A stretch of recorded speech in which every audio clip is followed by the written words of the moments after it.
आज आपण या व्हिडिओमध्ये दासबोध या ग्रंथाचं महत्त्व आणि त्यामध्ये असलेला अर्थ याबद्दल थोडक्यात माहिती घेणार आहोत.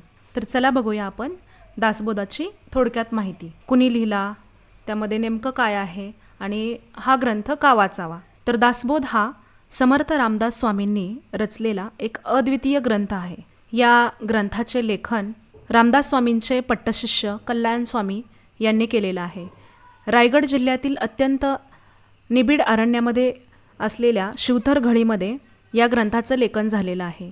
खरं तर हा ग्रंथ गुरु शिष्यांचा संवाद आहे, ज्यामध्ये रामदास स्वामी गुरु हे आपल्या शिष्याला कल्याण स्वामींना जीवनाचं सार सांगत असतात. तर दासबोध हा केवळ एक धार्मिक ग्रंथ नसून तो जीवनाचं सार सांगणारा, जीवनाच्या सर्व पैलूंचे मार्गदर्शन करणारा अत्यंत व्यावहारिक ग्रंथ आहे. म्हणून या दासबोधाला आपण एक जीवन जगण्याची कला असंही म्हणू शकतो.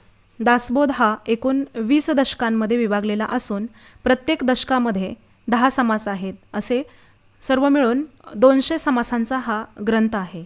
प्रत्येक समासामध्ये एक एक विषय घेऊन समर्थ रामदास स्वामींनी सांसारिक साधकांच्या, निस्पृहांच्या, विरक्तांच्या, सर्वसामान्यांच्या, बालकांच्या, प्रौढांच्या सर्व प्रश्नांना उत्तरं देऊन स्त्री पुरुषांना व मानवी मनाला उपदेश केलेला आहे. एकूणच दासबोध हा आपल्याला सर्व जीवनाचे सार सांगतो असं म्हणायलाही हरकत नाही. दासबोधाचं अनन्यसाधारण महत्त्व लक्षात घेऊन महाराष्ट्र शासनाच्या अधीन असलेल्या राज्य मराठी विकास संस्थेने या ग्रंथामध्ये असलेल्या 7800 ओव्यांचा ग्रंथ ऑडिओ स्वरूपामध्ये उपलब्ध करून दिलेला आहे. याचे शास्त्रीय गायन केलेले आहे संजय अभ्यंकर यांनी आणि या गायनाला संगीत दिलेलं आहे राहुल रानडे यांनी.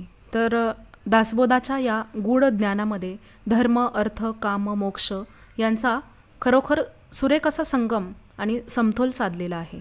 घर, समाज, संसार या सर्व गोष्टी सांभाळून आपण आध्यात्मिक प्रगती कशी साधू शकतो याचं उत्तम उदाहरण म्हणजे दासबोधातील ज्ञान आहे. एक प्रभावी व्यक्तिमत्व म्हणून घडताना आपल्यामध्ये उत्तम नेतृत्व गुण असावा लागतो आणि दासबोधामध्ये हे सुद्धा नमूद केलेलं आहे की एक चांगला नेता कसा असतो, चांगल्या नेत्याच्या अंगी कोणते गुण असावेत हे सुद्धा या ग्रंथामध्ये 350 वर्षापूर्वी नमूद केलेलं आहे आणि ते गुण आजही लागू होणारे आहेत. विशेष म्हणजे रामदास स्वामींची पार्श्वभूमी पाहता ते शिवाजी महाराजांचे समकालीन होते. तर शिवाजी महाराजांना मार्गदर्शन करणारे विचारसुद्धा या ग्रंथामध्ये समाविष्ट आहेत. छत्रपती शिवरायांना उपयोगी पडणारे काही विचार, जसं की चांगला नेता कसा असावा, योग्य निर्णय कसे घ्यावेत, वेळेचे व कामाचे व्यवस्थापन कसे करावे, स्वतःवर व इतरांवर नियंत्रण ठेवण्याचे कौशल्य, लोक आपलीसी करून घेण्याचे मार्ग, असे नानाविध मार्गदर्शन हे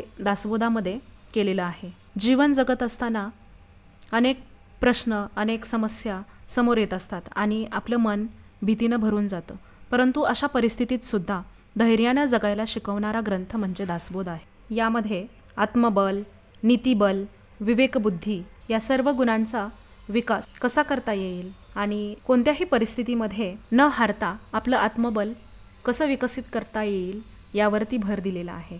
कोणत्याही परिस्थितीमध्ये मनाचं खच्चीकरण न होऊ देता सुयोग्य निर्णय आपण कसे घेऊ शकतो हे सांगितलेलं आहे. दासबोध हा केवळ भजन आणि पूजन अशा भक्तीचा पुरस्कार न करता व्यावहारिक जीवनामध्ये कशी प्रगती साधता येईल आणि विवेकाने भक्ती कशी करून आपली ही उन्नती आध्यात्मिक लेवलला कशी करता येईल हे सांगितलेलं आहे. जगाच्या व्यापक पसाऱ्यामध्ये आपलं अस्तित्व काय, आपण नेमके कोण आहोत आणि त्या दृष्टीनं आत्मचिंतन करून स्वतःचा शोध घेण्यासाठी दासबोध उत्तम मार्गदर्शन करतो. खोटेपणा, व्यसन यांसारख्या वाईट गोष्टींपासून दूर राहून एक खरे आयुष्य आपण कसे जगू शकतो याबद्दल दासबोधामध्ये मार्गदर्शन आहे. स्त्रियांचा आदर करा, वडीलधाऱ्यांचे मार्गदर्शन घेऊन पुढं चालण्यासाठीही यामध्ये मार्गदर्शन सांगितलेलं आहे. प्रश्न विचारायला शिकवणारा खरं तर हा ग्रंथ आहे. फक्त भक्तिमार्ग किंवा देव याबद्दलच्या खोट्या गोष्टी किंवा जगन्मान्य काही सत्य डायरेक्टली श्रोत्यांवरती न लादता परिपूर्ण विचार करून प्रश्न विचारायला शिकवणारा हा ग्रंथ आहे. यामध्ये विज्ञानवादावरती भर दिलेला आहे आणि श्रोत्याची चिकित्सक वृत्ती जागृत करण्याकडे कल आहे.